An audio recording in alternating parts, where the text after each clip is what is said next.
You're listening to Curiosity Invited with David Bryan here on LA Talk Radio.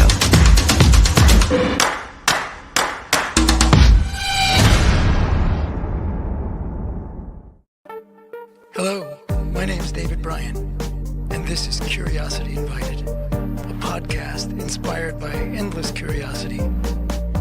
Tune in for an open-minded conversation about interesting and important things. Welcome, everybody. Welcome to Curiosity Invited. My name is David Bryan, and today I have the great pleasure of speaking with someone who I just met. His name is Andy Norman, and he is a professor. He works at Carnegie Mellon. He has been a teacher, professor at the college level for, many, many years, close to 20, I think. And I came across him because he wrote a book that is pretty splendid and timely. Sadly, a much needed book.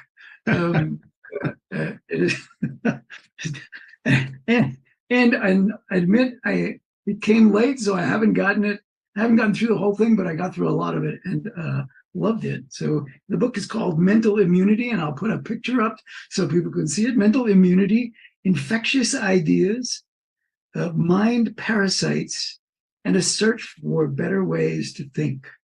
And teachers at heart, we are always looking for better ways to think. So Andy Norman, thank you so much for being willing to give time. And despite our shenanigans with time zones, we made it. So we did. Thank you, David. It's a pleasure to be here. And so this book talks about a field that goes by the name, and I don't know if you coined the term, but cognitive immunity. But Cognitive immunology. Cognitive immunology. And what is that? And how long has it been around? So that is my term for a burgeoning field right now. It's the science of mental immunity to misinformation. Science of mental immunity to misinformation. So maybe everything is metaphorical, but I get that you think of this more. It's not simply a metaphor. Exactly. Yeah. It sounds like a metaphor because I'm using the term immunity and susceptibility in areas where they're not often applied, and to the extent that I'm stretching the word usage into new domains, yes, I'm using metaphor here. But I think it's more than a metaphor, because the deeper you look at how minds resist becoming, scare quotes, infected with bad information, right? So how do we acquire our resistance to falsehoods and, let's say, harmful ideas? Well, it turns out that our minds acquire resistance to bad information in more or less the same way that our bodies acquire resistance to infectious microbes. Say more. Yeah, and so it turns out that's not an accident. So you know how we evolved alongside infectious pathogens, right, for millions of years, and as a consequence, we evolved immune systems, which are constantly doing battle with the kind of microbes that might do us harm. Some microbes evade or circumvent those defenses. And sometimes we have to help our body's immune system fight back. So when we engage in good hygiene, we're actually helping our body's immune system do its job. When we inoculate ourselves or administer a vaccine, we're actually teaching the body's immune system how to spot and remove a pathogen that it may not have been able to recognize before that. So vaccines actually teach the immune system what to look for. Well, it turns out that all of these relationships that I've just talked about apply not just to the body, but also to the mind. So our minds have been evolving alongside infectious bundles of information for hundreds of thousands of years. We actually evolved defenses against the kind of information that might harm us. So we actually have something like informational defenses. And so it strikes me. So some of that is, you know, as basic as, I think you may have said this in something I read or something I saw, you know, hey, you know, do me a favor and, you know, reach over and get me that hot pan off the stove or coal hot from the fire. And no, because we learned the eat problem. So is it, you know, this is why do people accuse you of accuse you is probably the wrong word, but of simply being metaphorical? So like the brain gets diseases and minds get diseases, and is it but how is it helpful to think? How is it helpful to think about the challenge, the puzzle in this way? In this way, yeah. So I'm actually recommending sort of a two-part shift in the way we think. One is that we, first of all, we're not alone in our fight against mis and disinformation. It turns out we actually have inherited mental defenses that can actually work at a very high level. And if you know that and know how to get the most from your genetic inheritance as far as mental defenses go, then you can get much better at spotting and shedding misinformation. So in just the same way that the science of immunology totally transformed our relationship to infectious microbes, right? Smallpox used to just ravage human communities. And now we know how to fight back, and we've basically eradicated smallpox. So imagine if we were able to pull off the same kind of transformation, but this time in a way that lets us fight back against viral misinformation. Two things can pop into mind. So one is really, and the other is, you know, we also evolved. It seems that we also evolved to, in many cases, have a fear response to novel groups. Yes. Novel people. So and novel information as well, right? And that's, you know, sometimes we're wrong, right? I mean, sometimes those evolved instincts are, well, this is not a harmful group. I don't have to be afraid of this group. Exactly. And so is it working at, is this evolution working at odds with one another? So what your immunologists call what you're talking about autoimmunity. So when the body's immune system overreacts to something that's not really harmful, that's called an autoimmune overreaction. So for example, when you suffer from hay fever, your body's actually misinterpreting pollen as something that might harm it and overreacting. And what makes you miserable is the overreaction, not the pollen itself. Right? And we can overreact to the xenophobia is a kind of fear that involves an overreaction to fear of otherness, of people of immigrants, of people from other ethnicities. And so those are cases of, so anti-immigrant hysteria is almost like the society's immune system overreacting to a perceived threat. And our mind can do the exact same thing. And you're suggesting that there are ways to combat this. How does one recognize whether this is a noxious agent or I'm overreacting? Right. I mean, because it's tricky. It feels the same, right? Exactly. Well, that's in some ways the $1 million question. I mean, I think there's been thousands of years of research in what we philosophers call epistemology. And that's just kind of thinking about thinking and thinking about how we can think better.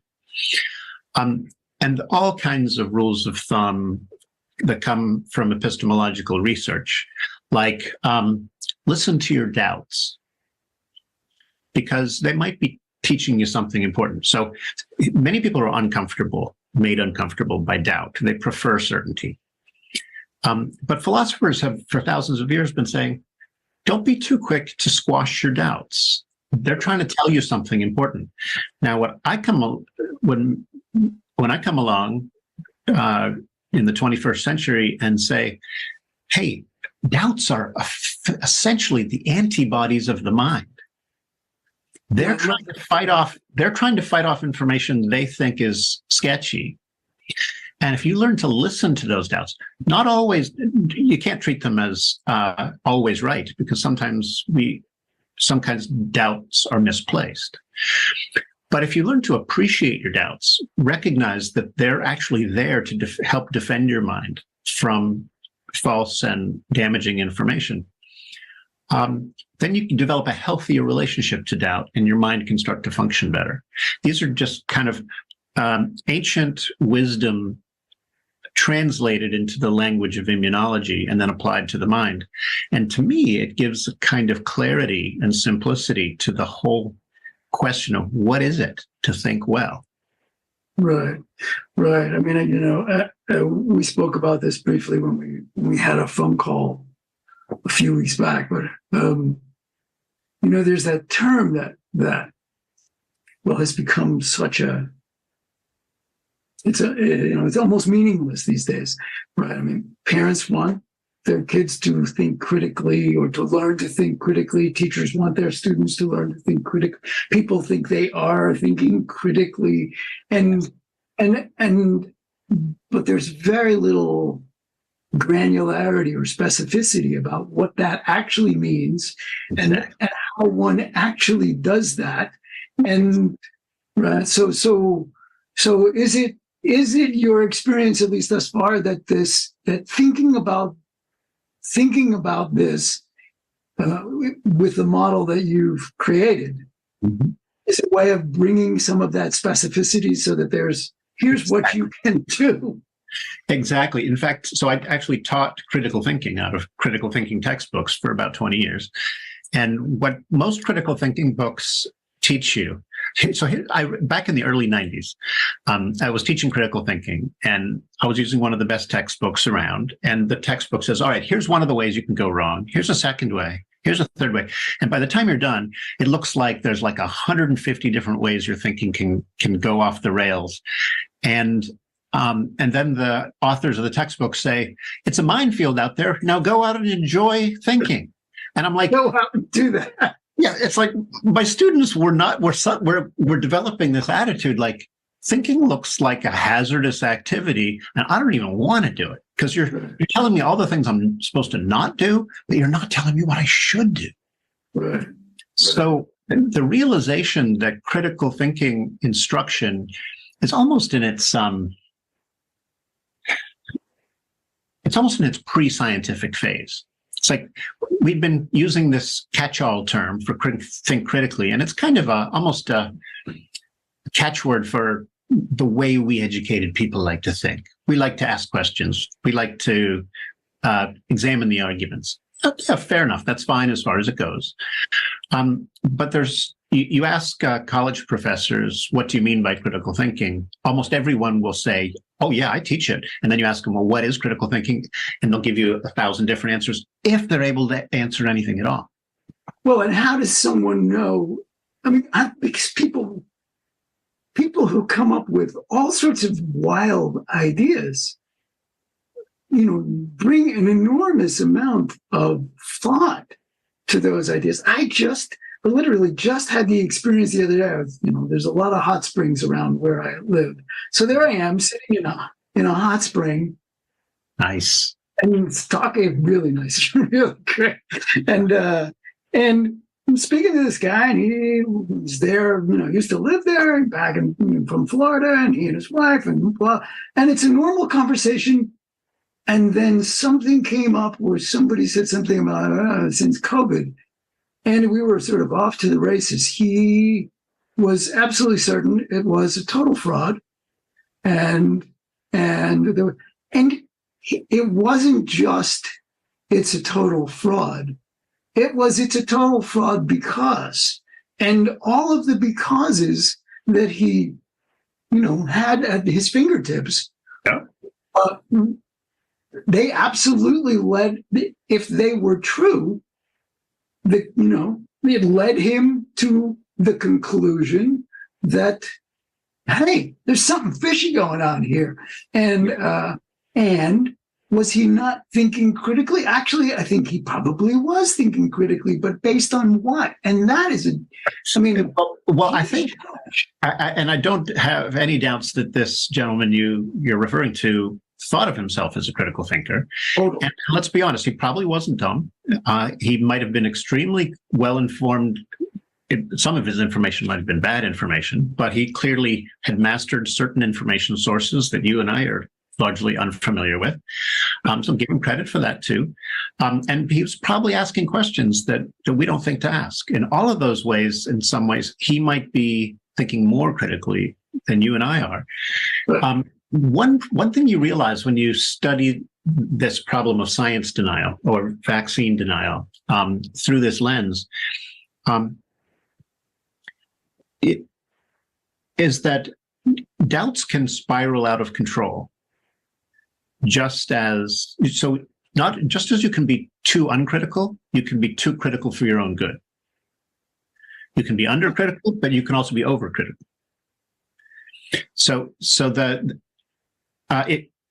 If you imagine that critical thinking should take you from a place of naivete to a place of being more skeptical, being highly skeptical, or less trusting, then you're misunderstanding what critical thinking or what a good education should really do, because we should not be indiscriminately suspicious any more than we should be indiscriminately trusting. That the trick is to be trusting of the right things and skeptical of the right things. Well, okay, so I'm just poking at that for a second. How do you know how does one know what the right things are? Because we're living, maybe it's always been this way, but we're living in a particularly wacky time when it comes to information, but both the quantity and the it's like somebody let the horses out of the corral and they're just running wild. Yes. And everybody's got a point of view. Everybody feels like everybody's entitled to a point of view. Well, hey, who's to say? I think you've brought that up before, even in our brief conversation. Hey, who's to say what the truth? Wow. Or that famous line that we all are sort of living with. It just didn't know it was earth shattering at the moment, but those are your facts, but I have alternative facts. Facts, right? So how does one swim through that and land someplace? Not even land, know which pathways are worth pursuing. Right. Well, yeah. So the problem. So philosophers have been asking a version of this question for a long time. It's just like, how do you distinguish reasonable from unreasonable beliefs? Right. How do we know when our thoughts are worth trusting, relying upon, and when they're not? And there's long been a hope that you'll find a simple criterion, a simple test that will be applied across the vast variety of circumstances and correctly sort all of the cases correctly. Well, it turns out that's a false hope, because the world is ridiculously complicated, and the line between good and bad information, or good and bad ideas, is often very hard to determine. Now, our bodies have to solve a very similar problem. Which of the various substances that enter my body are good for me and which ones are bad for me and need to be expelled, right? Nutrients have to be welcomed into the body, and pathogens have to be identified and attacked and removed. And there are thousands of different kinds of pathogens. There are tens of thousands of different kinds of nutrients. And so the body's immune system has to become enormously context sensitive. It has to look very carefully at the particularities of individual cases in order to do its job well. The exact same thing is true for our minds. We have to become highly context or situation sensitive, which means paying really close attention to the relevant considerations that crop up in that particular specific moment and giving those considerations their due. It occurs to me to ask this question. It may not even be a fair question, but have you had instances of conversations where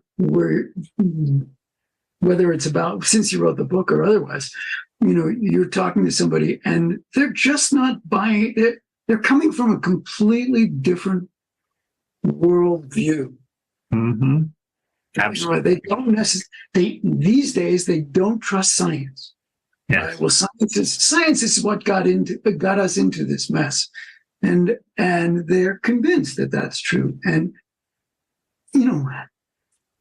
I guess the unfair question is, so you've been at this a long time. How are we doing?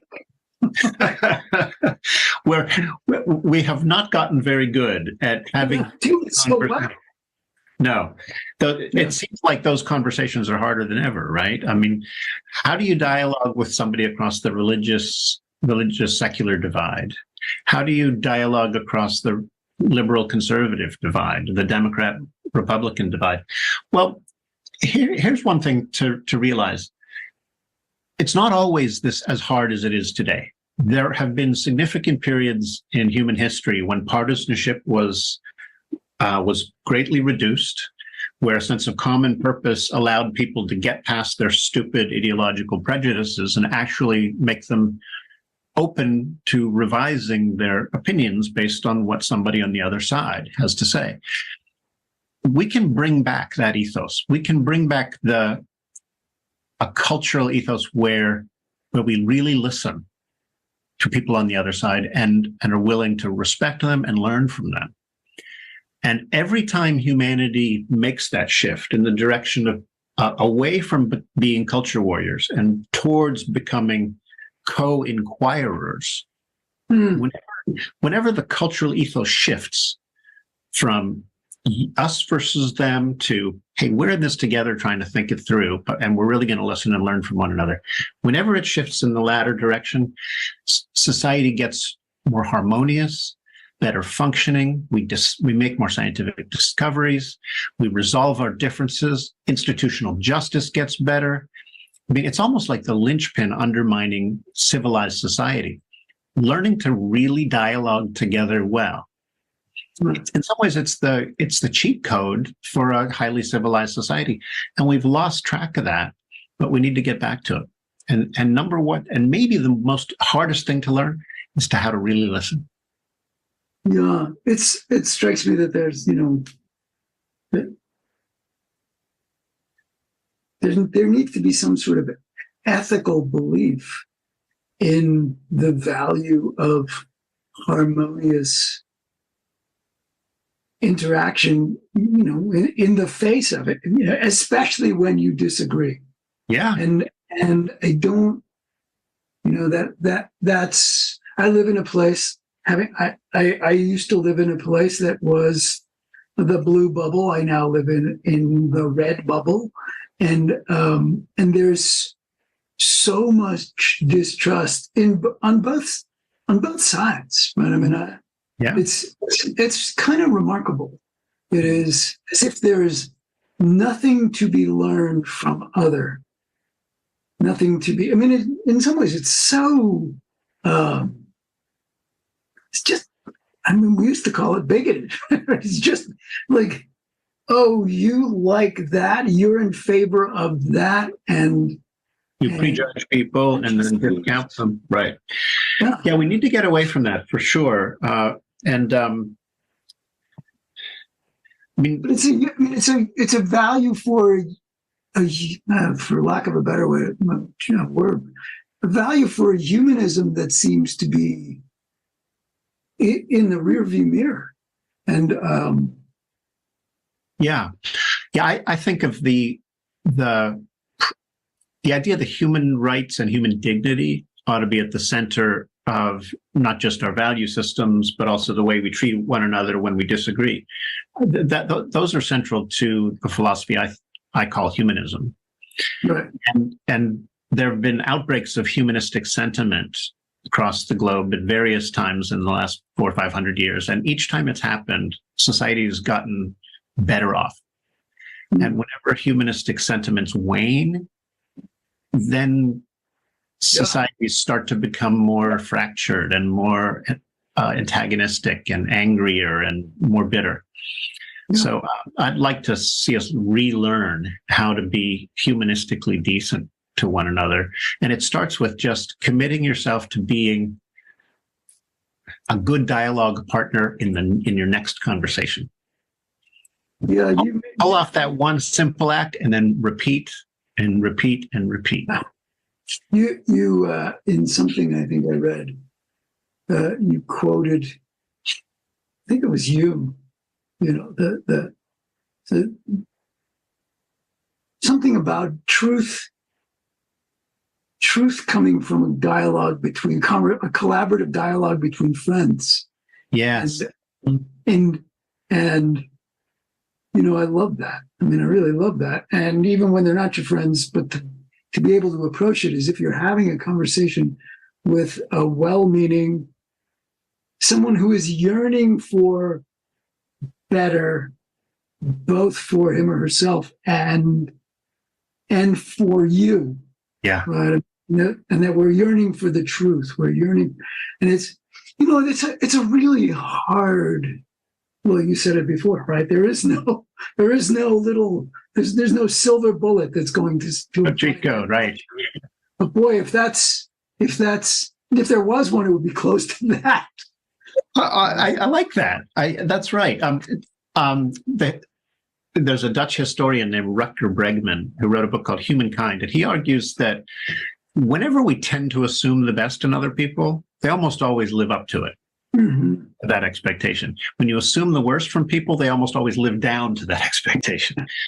So expecting the best from people is actually a wonderful way to lead a richer, more meaningful, a more richly social existence. And it's a good way to kind of protect yourself from cynicism and disillusionment, which can easily curdle into nihilism, a sense of meaninglessness. Yeah, indeed.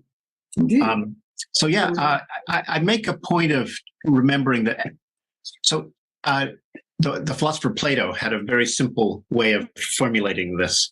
He said it may not be true that everybody always means what's best. Oh, it's always a good idea to assume that other people want what's best. Yes, and not just for them. Right, and I'm not going to say that it's factually true that everybody wants what's best for everybody, because I can think of very particular people who are too selfish to live up to that expectation. But those people are extremely rare, and we should not let them deprive us of the kind of rich interactions we might have by bringing a more trusting and hopeful attitude to our other interaction. So I mean, I think it's worth saying. Maybe it's obvious to you, but you're not simply speaking about rationality, logic, critical thought, and I don't know how else. I mean, there's a role for. This is a question. There's a role for intuition. There's a role for hunches. Yes. Right? And this world.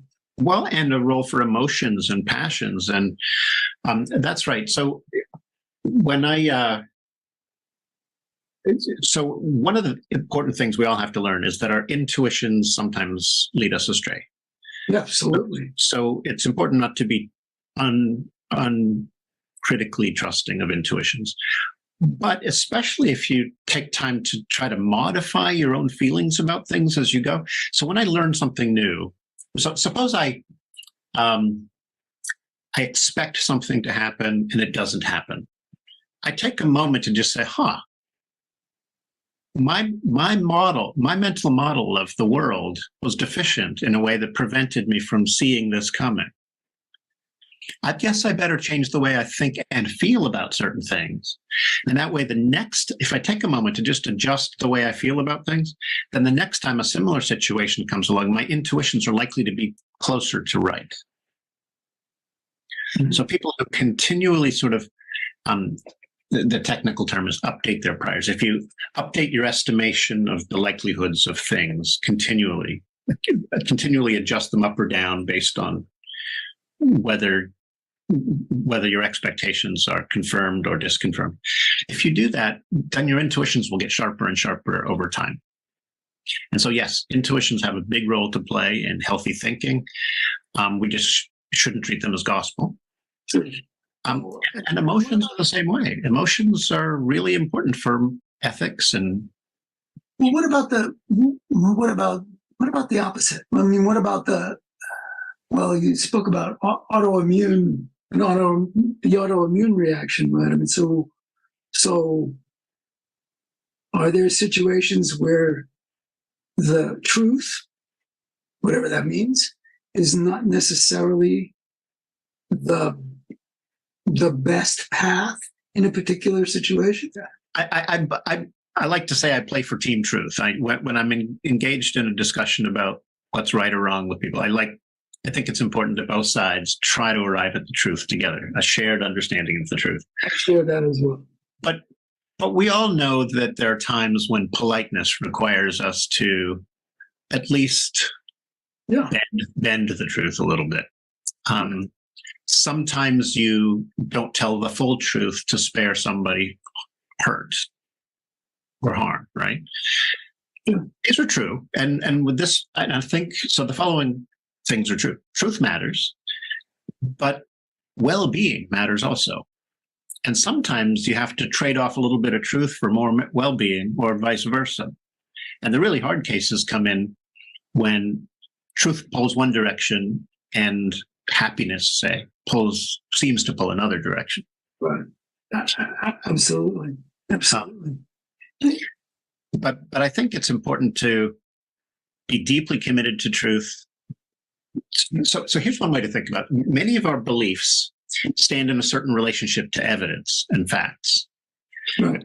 And ideally, the beliefs are backed up or supported by the evidence. So think of the evidence as sort of upstream from the belief and helping to shape the belief. But once we believe something, that can have a downstream effect on our behavior, on our actions, which can affect our happiness and the happiness of others. Right. So our beliefs can be pulled one way by the evidence and pushed another way by our desire to help rather than harm. And I mean, obviously, in some fields, the truth is more enduring. Truths are more enduring. In other arenas, things change, and then in others, how do you think about the role of time, right? I mean, to act in a way that seems best and seems best for whether it's for individuals or for communities and policy, right? I mean, we really did think this was best, but it may not be best down the road. Yeah, there's best in the short term, and there's best in the long term. There's best for me versus best for all of us. Right. I think so. This is a question that is really beyond my pay grade. But how many generations into the future do we need to take into consideration? Do we owe it to our distant descendants to consider how our behavior today might impact the seventh generation down? Well, arguably, yes. But I don't know that it's going to affect my choice of dessert tomorrow, but it may affect whether or not I buy an electric vehicle next time I buy a car, right? Right. Right. And it may turn out that, geez, who'd have thunk it, right? Hot fudge sundaes are actually better for you than. I'll defend that view to my dying day, right? If you don't mind, I'll insert a thought here, since you're collecting your thoughts. Just I like to.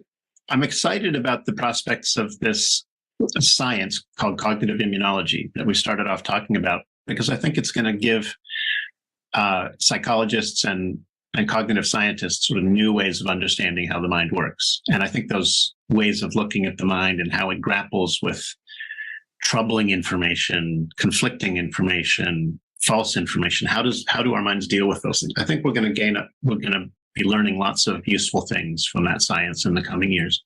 We've already learned a ton that's useful. But even if you're not a science geek like me, you can start to benefit from this nifty new science and start to learn how to sort of manage your own informational affairs in ways that make you less likely to be fooled by, say, scam artists. Mm. There are a lot of scam artists out there who want to manipulate you with information into giving them money, into buying something you don't need, into voting against your own interests, into believing a conspiracy that's wackadoodle. A lot of people out there who are getting rich selling bad ideas and bad products, pseudoscientific cures. You got to learn how to spot them, or you become a sitting duck. But isn't that there's the rub, right? I mean, you've got to learn how to spot them. I mean, look, we all watch, read, whatever we do, the news. And if we were being painfully honest, well, I wasn't there. So I don't actually know. So how do I decide where to rest my weight? On whose point of view do I rest? Like, do I have to show up to the pizza parlor in New York to find, the Democratic cabal? Do I have to see the smoking gun itself? So how do people make a decision about where to rest their weight? I mean, we see thousands of millions of people who get their news from sources that I might think are just like, what is this? Right? Yes. I mean, like, are you kidding me?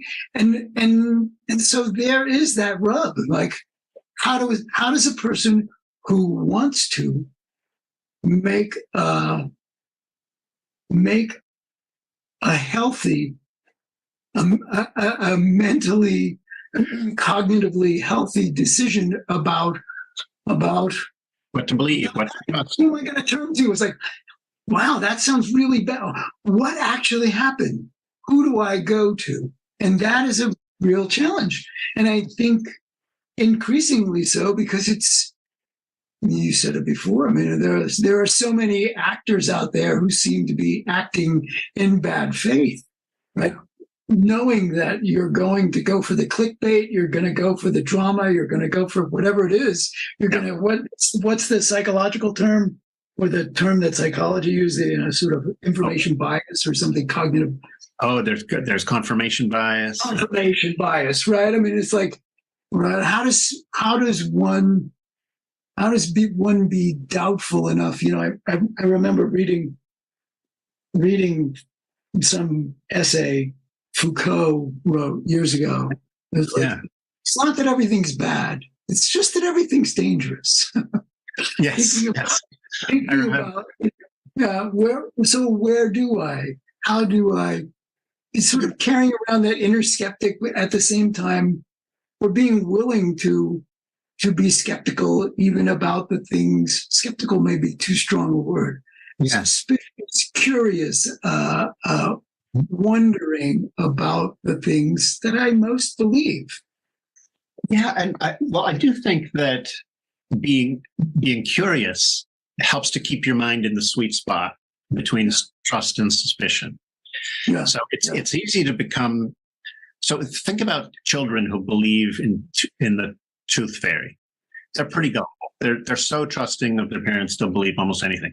Now think of the complete cynic who won't trust anybody because everybody's out to get him, right?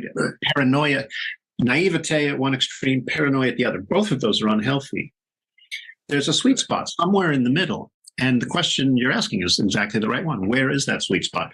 I love the name of your podcast, Curiosity Invited. Curiosity, and this is detailed on our Mental Immunity Project website.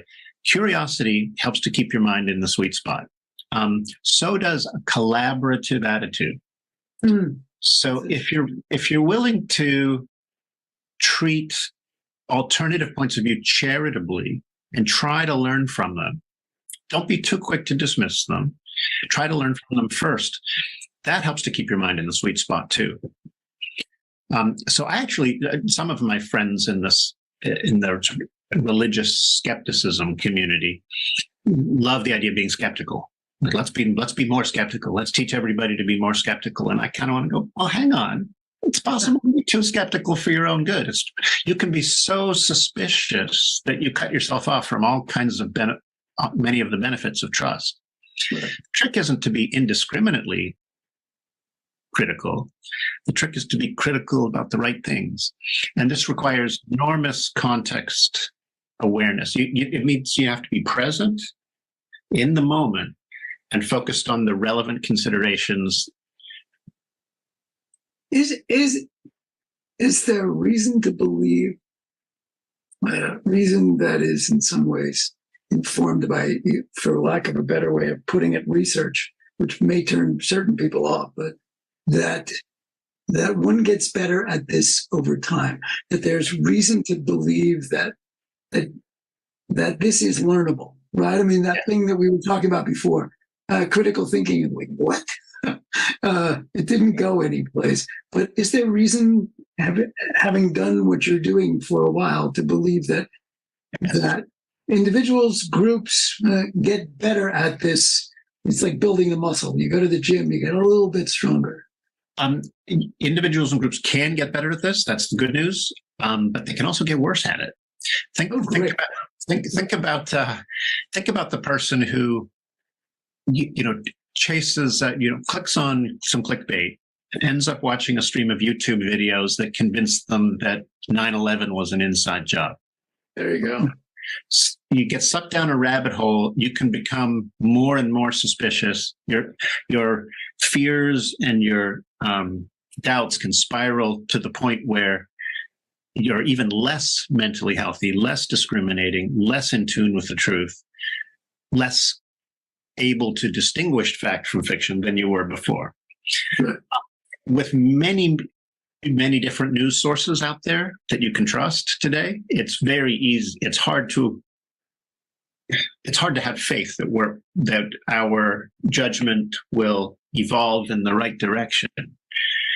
But people do tend to get wiser over the time if they just little by little focus on conducting themselves honorably and honestly in each conversation they have.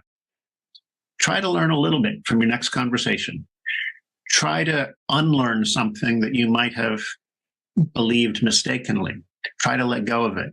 Just do a little bit of that every day, and gradually over time, your worldview will become more and more discriminating over time. And stay curious, right? Yes, indeed.